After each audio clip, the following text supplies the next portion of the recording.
In this video, we will start models of preventive psychiatry, also known as levels of prevention. In 1960, psychiatrist Gerald Kaplan describes level of prevention specific to the psychiatry. According to him, primary prevention is an effort directed towards reducing the incidence of mental disorders in community. पर primary prevention में क्या है, जितने भी mental disorders के incidents हो सकते हैं उनको prevent करना. Secondary prevention में जितने भी disorders हो चुके हैं उनके duration को decrease करना. और टर्शरी प्रिवेंशन में जितने भी पेशेंट्स को या जितने भी लोगों को इम्पेयरमेंट हो चुका है उनके इम्पेयरमेंट के लेवल को रिड्यूस करना. Now will see role of nurse in primary prevention. Primary prevention में कम्युनिटी मेंटल हेल्थ का एक स्पेसिफिक की रोल है. The major role of community mental health nurse is identifying the high risk groups and preventing the occurrence of mental illness. So some interventions are, first is individual centred intervention. इसमें जितने भी high risk groups हैं उनको focus किया जाता है, वो individual में काउंट होते हैं. जैसे कि एंटीनेटल मदर हो गई, उनकी केयर, या ऑब्स्टेट्रिकल केयर अगर किसी को प्रोवाइड करनी है, या फिर अगर डाइटरी करेक्शन करना है इन्फेंट का, किसी को कोई डिसऑर्डर है उसका करेक्शन, या उसके लिए प्रिवेंशन और ट्रेनिंग प्रोग्राम उन लोगों के लिए जो कि हैंडीकैप्ड है, मेंटली चैलेंज्ड है. फिजिकली और मेंटली हैंडीकैप्ड चिल्ड्रन के पेरेंट्स के लिए काउंसलिंग प्रोग्राम ऑर्गेनाइज करना. These are the points under the individual centered intervention. Next is interventions oriented to the child in the school. इसमें मेनली टीचर्स को focus किया जाता है और पेरेंट्स को फोकस किया जाता है.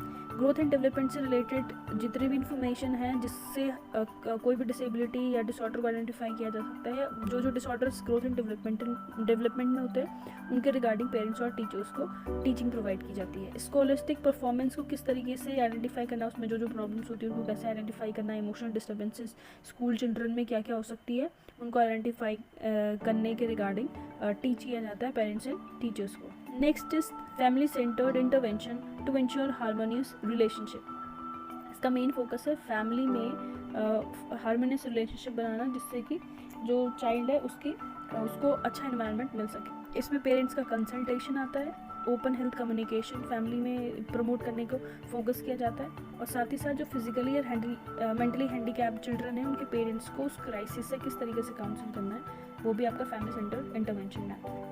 Fourth point under the role of nurse in primary prevention is interventions oriented to keep families intact. इसमें main intervention child guidance clinic open करके और सोशल सपोर्ट को स्ट्रेंथन करके, मेनली एज और जो फ्रस्ट्रेटेड फैमिली मेम्बर्स हैं उनको focus किया जाता है, उनको सोशल सपोर्ट प्रोवाइड किया जाता है.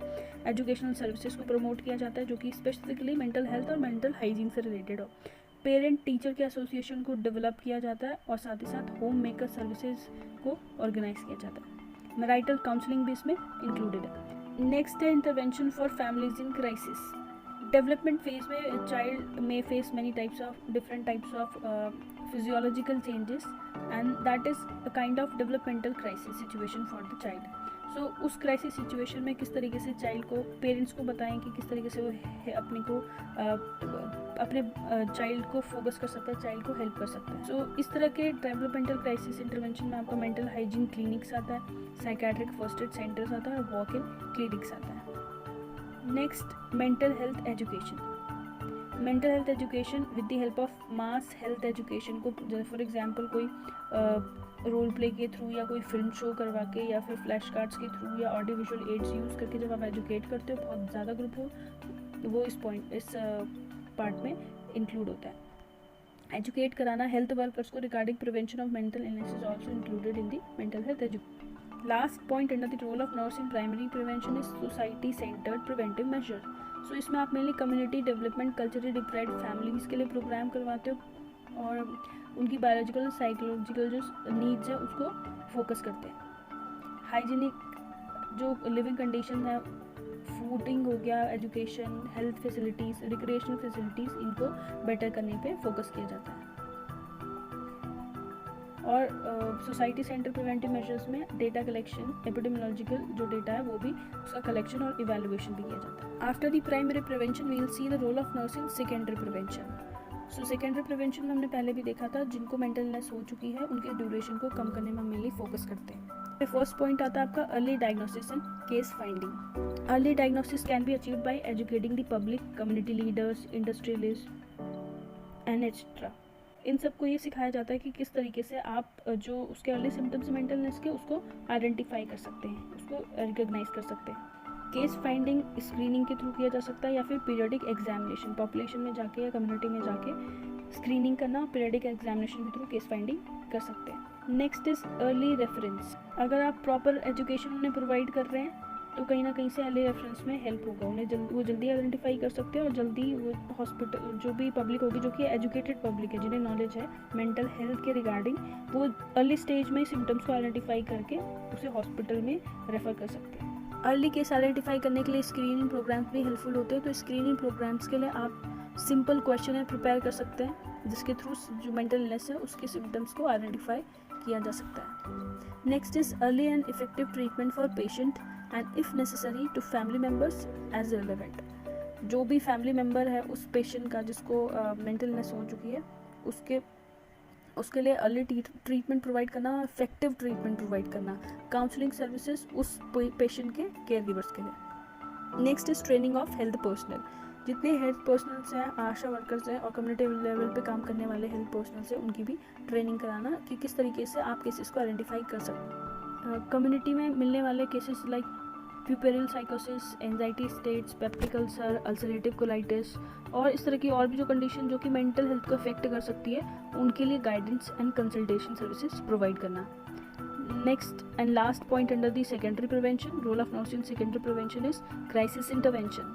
सो क्राइसिस अगर हो चुका है, मेंटल डिसऑर्डर अगर हो चुका है, इवन सुसाइड अगर अटेम्प्ट किया है, तो उस क्राइसिस, सुसाइड के बाद अगर सुसाइड कमिटेड सुसाइड है तो सुसाइड के बाद फैमिली मेम्बर्स ने जो क्राइसिस फेस किया है उसके लिए क्राइसिस इंटरवेंशन करना। So these are the points in the role of nurse in secondary prevention.